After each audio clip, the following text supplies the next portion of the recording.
نن درته زما عزتمندو یو ډیره خاص او ډیره عظیم الشانه وظیفه بیانوم. دومره سرکوونکې او دومره عالیشانه وظیفه ده چې د ستاسو په ژوند کې کم حاجتونه وي، په ژوند کې مو کم مرادونه وي، څه قسمه رکاوټونه وي، څه قسمه پریشانۍ وي، الله جل شانه به د ستاسو دغه تمام حاجتونه پوره کړي. چې ناممکنه حاجتونه ولې نه وي، الله جل شانه به درته پوره کړي. تاسو ته به الله جل شانه په خپلو مقاصدو کې کامیابی درکړي.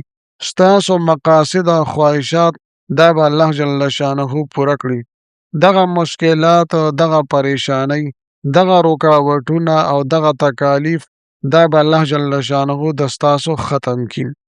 د الله جل شانه په ذات باندې کامل یقین او کامل برواسه سره تاسو دا وظیفه وکړئ. ان شاء الله تعالی خیران کن او معجزاتی کمالات به تاسو د دې وظیفې مخصوص کړئ. زما عزتمندو دا نننۍ وظیفه ډیره باکماله او ازموده وظیفه ده چې د چا حاجتونه نه پوره کیږي. هغوی هم نن دا عظیم الشانه وظیفه او داسې وظیفه چې مجربه ده، تجربې پرې کړې شوي دي، دا تاسو وکئ. ان شاء الله تعالی الله جل شانه به د ستاسو حاجتونه پوره کړي چې هغه د ستاسو په نظر کې ناممکنه ښکارېږي، د ستاسو په وهم او ګمان کې هم نه راځي، د ستاسو په تصور کې هم نه راځي چې آیا زما د حاجتونه به پوره شي او که نه. نو داسې حاجتونه، لوی حاجتونه، ناممکنه حاجتونه به الله جل شانه د ستاسو پوره کړي. د ستاسو کم مقاصد وي، ستاسو کم جایز خواهشات وي، الله جل شانه به تاسو ته په هغې کې کامیابي عطا فرما کړي. زما عزتمندو تاسو کم مشکل او پریشانۍ کې راګیر یئ او د ستاسو په تصور کې هم نه راځي چې آیا زما دا مشکل او پریشانی به ختم شي او که نه. نو زما عزتمندو دا دومره بهترینه وظیفه ده. ان شاء الله تعالی دا تمام مشکلات او پریشانی به مو هم الله جل شانه ختم کړي او ورسره به الله جل شانه د ستاسو تمام لوی نه لوی حاجتونه، ناممکنه حاجتونه هم پوره کړي. په دې وظیفه کې الله جل شانه ډیر لوی خیر او برکت اچولی دی.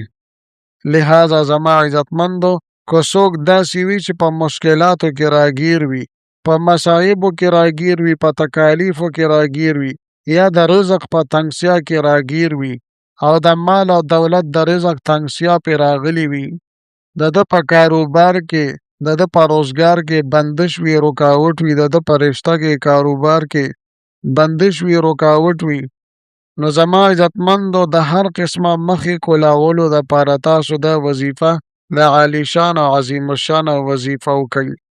زما عزتمندو په خپل الله باندې کامل یقین او برواسه ساتل پکار دي.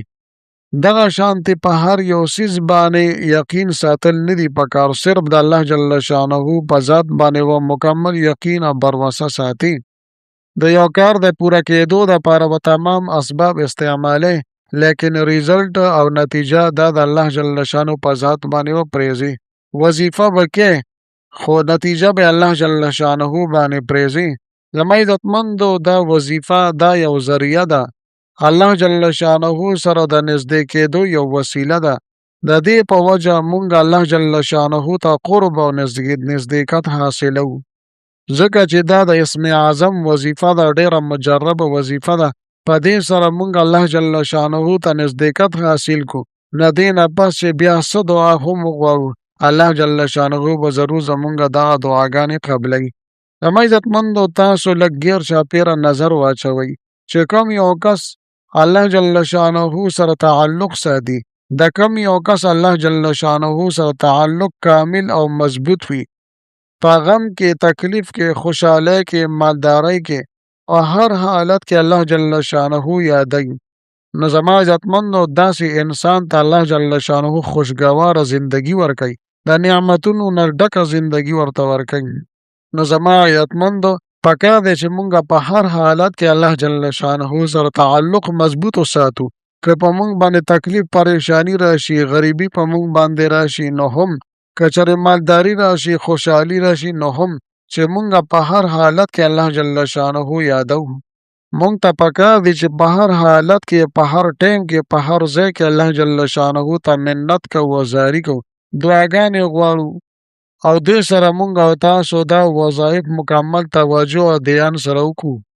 او بله زما عزتمندو د ټولو نه ضروري خبره دا ده چې مونږ او تاسو د قرآن شریف تلاوت کوو، ځکه الله جل شانه قرآن عظیم الشان کې ارشاد فرمای چې چا زما د قرآن نه مخ واړولو هغه له به زندګي لنډه او تنګه کم.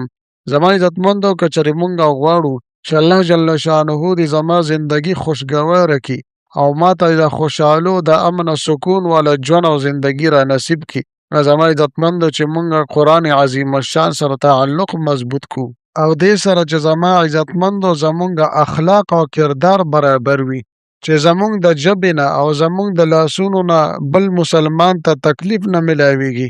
زما عزتمندو حدیث شریف کې راځي چې کامل مسلمان هغه دی چې د هغه د لاسونو نه او د هغه د ژبې د تکلیف نه بل مسلمان محفوظ وي.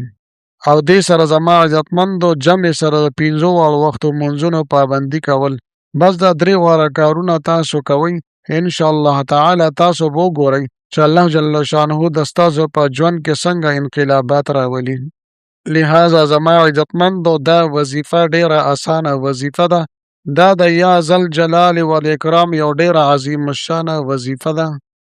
بعضې ملګري دا خبره کوي چې ما دا وظیفه وکړه او زما کار ونه شو، او دې بل کس دا وظیفه وکړه او د ده دا کار وشو. نو زما عزتمندو تاسو لږ خپله زندګۍ باندې نظر واچوئ چې آیا زه څه قسمه بد عملۍ کې خو مبتلا نه یم، څه قسمه ګناه کې خو مبتلا نه یم، آیا دا بل کس ګناه کوي او که نه کوي؟ نو هغه ته وګوره، خپل ځان ته وګوره، په خپله زندګۍ باندې لږ نظر اچول پکار دي. کله چې زمونږ دا اعمال درست شي ان شاء الله تعالی بیا به زمونږ دعاګانې هم قبلیږي او زمونږ وظایف به هم اثر کوي. لہذا زما عزتمندو اوس راځم وظیفې طرف ته مکمل ترتیب او طریقې کار زه تاسو ته بیانوم. زما عزتمندو کله چې هم تاسو ته څه حاجات راپېښ شي، څه مقاصد وي د ستاسو، نو د یا ذوالجلال والاکرام د وظیفه تاسو خامخا هم هغه ټایم کې آزمو کوئ او وکئ، او دا وظیفه تاسو جاری وساتئ تر کومې پورې چې ستاسو کار نه وي سم شوي، ستاسو مسله نه وي حل شوي، نو کم از کم 3 ورځې په مخه باندې تاسو دا وظیفه جاری وساتئ. زما عزتمندو مکمل ترتیب او طریقې کار زه تاسو ته بیانوم. که چېرې زما چینل مو لا تر اوسه پورې سبسکرایب کړی نه وي نو برای مهرباني دا چینل سبسکرایب کړئ. سبسکرایب سره خوا کې د ټلۍ والا نشان دی، دا تاسو کلیک کړئ او سلیکټ آل یې کړئ، د دې دپاره چې د هر راتلونکي ویډیو نوټیفیکیشن تاسو ته ملاویږي. زما عزتمندو زما د حوصله افزایي دپاره ویډیو ضرور لایک کړئ او لاندې کمنټ کې تاسو ماشاءالله، سبحان الله، جزاک الله یا د دې په شانتې نور ښکلي الفاظ منشن کوئ ولیکئ، دې دپاره چې ما له حوصله افزایي ملاویږي او نور ډېر ښکلي وظایف زه تاسو ته په دې چینل کې راولم. زما عزتمندو د دې وظیفې ترتیب او طریقې کار دا دی چې د ټولو نه پهله اول به تاسو درود ابراهیمي اللهم صل علی محمد وعلى آل محمد دا به تاسو 3 پیرې ولولئ. بیا به 21 مرتبه 21 پیرې به تاسو یا ذوالجلال والاکرام، یا ذوالجلال والاکرام دا به تاسو ولولئ. په اخره کې بیا 3 پیرې درود شریف ولولئ. بیا زما عزتمندو د دعا دپاره به لاس پورته کئ او انتهایی توجه سره، عاجزۍ سره، ګړګړا سره به دعاګانې وغواړئ. کوشش وکئ زما عزتمندو ډېره مختصر وظیفه ده، د هر مونځ نه پس تاسو دا روزانه لولئ، صرف 21 پیرې ویل دي یا ذوالجلال والاکرام او 10 منټه په دې باندې لګیږي. ان شاء الله تعالی تاسو به ډېر لوی انقلابات په خپله زندګۍ کې محسوس کئ. زما عزتمندو ډېره بهترینه مجربه وظیفه ده، په خپله هم وکئ، خپلو وروڼو دوستانو سره هم د صدقې جاري په نیت سره شیر کئ. ملاویږم به تاسو سره بله ویډیو کې بلې وظیفې سره، تر هغه وخته پورې ماله اجازت راکئ. د لوی الله په امان.